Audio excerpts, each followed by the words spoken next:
لیکن اب بات یہاں تک پہنچی ہے، امن تو نہیں ملا، منشیات تو کنٹرول نہیں ہوئی، روزگار تو نہیں ملا، ہسپتال میں علاج اور اسکول میں تعلیم تو نہیں ملی۔ اب حالت یہ ہے کہ پہلے یہ رپورٹ آ رہی تھی کہ سکھر اور لاڑکانہ بورڈ سے لے کر کراچی بورڈ تک 9th اور میٹرک اور فرسٹ ایئر اور انٹر کے نتائج کے لیے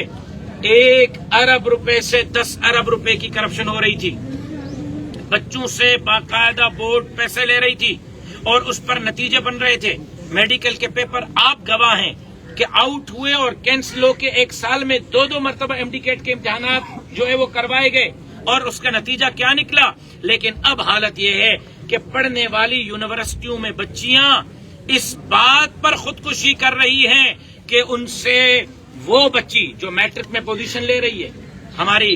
آپ سمجھ گئے ہوں گے کہ میرا اشارہ کیا ہے، میرپور خاص کی وہ معصوم لغاری بچی جس نے خودکشی کی، میں سمجھتا ہوں خودکشی نہیں کی گئی، اس کو قتل کیا گیا ہے، اس کو خودکشی پہ مجبور کرنے والے اس کے قاتل ہیں۔ اس 9th اور میٹرک اور فرسٹ ایئر اور انٹر اور فرسٹ ایئر، سیکنڈ ایئر اور تھرڈ ایئر تک پوزیشن لینے والی بچی سے ان اساتذہ نے جن نے ان سے پیسے لیے وہ اس کے قاتل ہیں۔ وہ پرنسپل جس کو والدین نے ایک نہیں متعدد درخواستیں دی کہ فلاں بندے ہراساں کر رہے ہیں، تنگ کر رہے ہیں ہماری بچی کو، اور پرنسپل نے اس پر کوئی کارروائی نہیں کی، میں اس کو قاتل سمجھتا ہوں۔ اس پرنسپل کو مقرر کرنے والی سندھ حکومت کو قاتل سمجھتا ہوں، ان حکمرانوں کو قاتل سمجھتا ہوں۔ صرف اس بچی سے پیسے نہیں لیے گئے، پھر جنسی درندگی کے لیے اس کو مجبور کیا گیا، اس کو ہراساں کیا گیا۔ یہ تو ایک بچی تھی جس کا معاملہ سامنے آیا ہے، نہ جانے سندھ کے اسکولوں، کالجوں اور یونیورسٹی میں پڑھنے والی بچیوں کے ساتھ کیا ہوتا ہوگا۔ میں آج میڈیا کے توسط سے،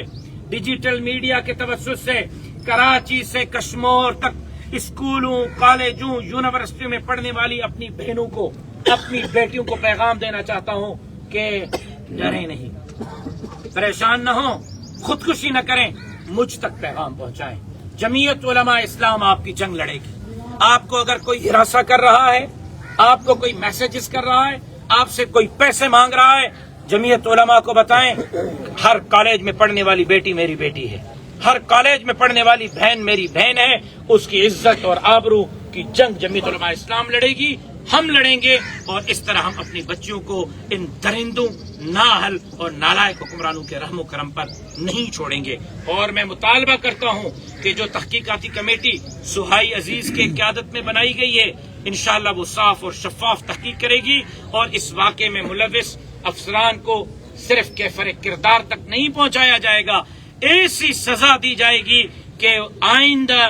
اگر کوئی کرے تو وہ لاکھ مرتبہ سوچے کہ بیٹیوں کے عزت کے ساتھ کھلواڑ کا نتیجہ کیا ہوتا ہے۔ آپ دوستوں کا بہت بہت شکریہ۔ اللہ تبارک و تعالیٰ آپ کی عزت